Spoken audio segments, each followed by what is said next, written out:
Hi hello Telangana రాష్ట్ర ప్రజలకి తెలుగు ప్రజలందరికీ నమస్తే, గుడ్ మార్నింగ్, శుభోదయం.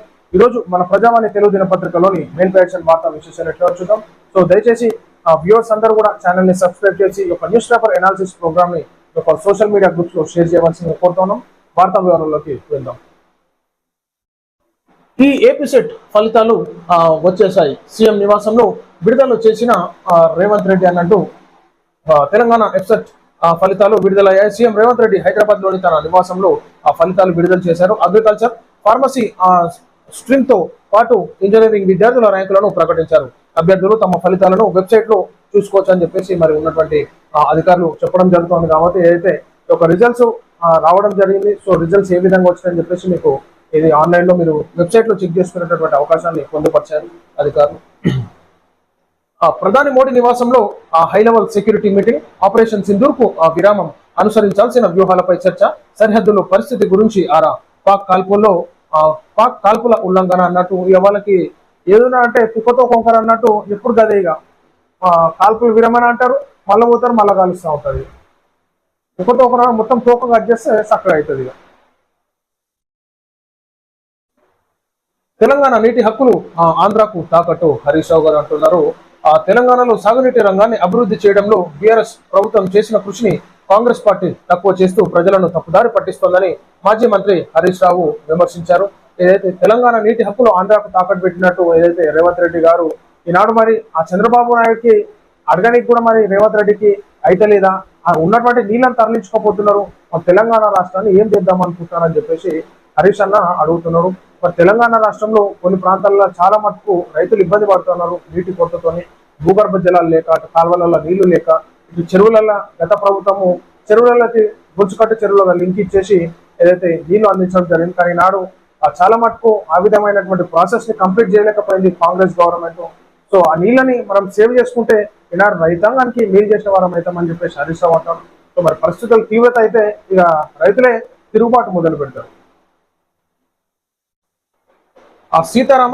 సీతమ్మ సాగర్ ప్రాజెక్టుల పూర్తికి ప్రణాళికలు.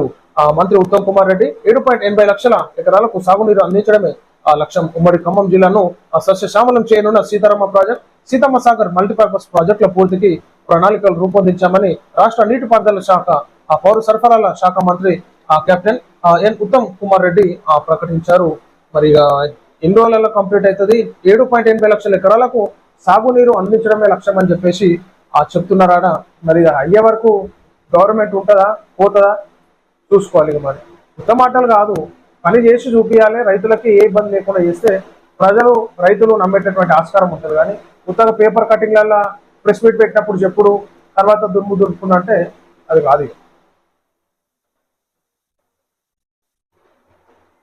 ప్రత్యేక పార్లమెంట్ సమావేశం కోరుతూ ప్రధానికి రాహుల్ కర్గేల లేక భారత్ పాకిస్తాన్ల మధ్య కాల్పుల తాజా పరిణామాలపై చర్చించేందుకు వెంటనే ప్రత్యేక పార్లమెంట్ సమావేశాన్ని ఏర్పాటు చేయాలని లోక్సభ ప్రతిపక్ష నేత రాహుల్ గాంధీ, రాజ్యసభ ప్రతిపక్ష నేత ఖర్గేలు ప్రధాని మోడీకి లేఖ రాశారు. పహల్గాం ఉగ్రదాడి, ఆపరేషన్ సింధూర్ సరిహద్దు కాల్పుల్లో తాజా పరిణామాలపై పార్లమెంట్ లో చర్చ జరపాలని లేఖలో కోరుకున్నారు. ఏదైతే ప్రత్యేక పార్లమెంట్ సమావేశాన్ని కోరుతూ ప్రధానికి మరి రాహుల్ గాంధీ ఖర్గేల లేఖ రాయడం జరిగింది. సో అప్పుడు ఏ విధంగా అయితే అన్ని చర్చలు జరుపుకొని మరి ముందుకు స్టెప్ వేయడం జరిగింది.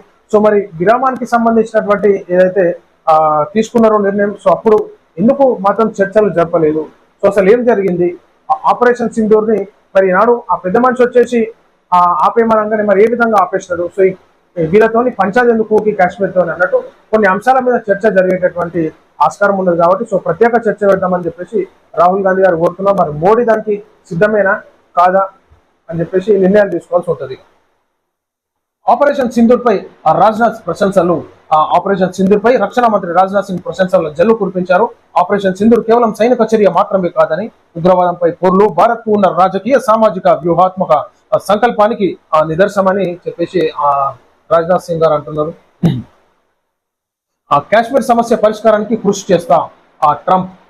ఎన్ని సంవత్సరాల నుంచి ఉంది, మరి మీరన్నా సాల్వ్ చేయండి ట్రంప్ గారు. ఇట్లా యుద్ధానికైతే కొంచెం ఇంటర్వెల్ బ్రేక్ దొరికినట్టు ఉంది ఇప్పుడు.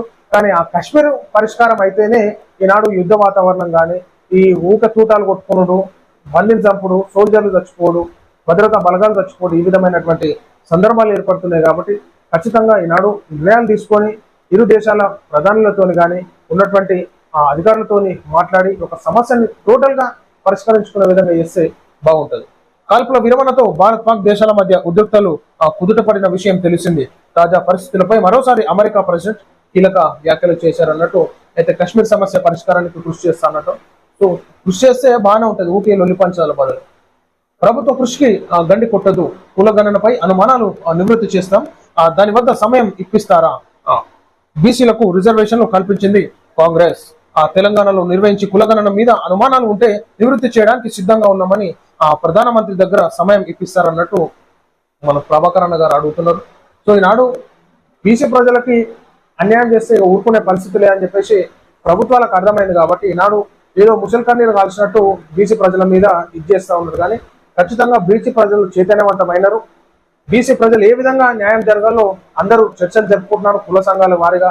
అదేవిధంగా బీసీ ప్రజలు, అన్ని కులాలలో ఉన్నటువంటి బీసీ ప్రజలు ఈనాడు ఏ విధంగా ముందుకు పోవాలి, ఏ విధంగా స్టెప్ వేయాలి, మన రాజకీయ భవిష్యత్తు, మన ఉద్యోగాల భవిష్యత్తు, మన పిల్లల భవిష్యత్తు, సో ఉన్నటువంటి అన్ని విధాలుగా అందరూ చైతన్యవంతమైనారు. కాబట్టి ఈనాడు ప్రభుత్వానికి బుద్ధి చెప్పే దిశగా ప్రజలు సన్నద్ధమవుతున్నారు.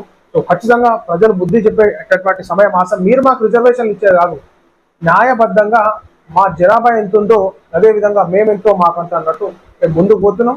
మేము ఇస్తే లేకపోతే లేరు, మేము ఏ విధంగా తెచ్చుకోవాలో అట్లా తెచ్చుకుంటాం.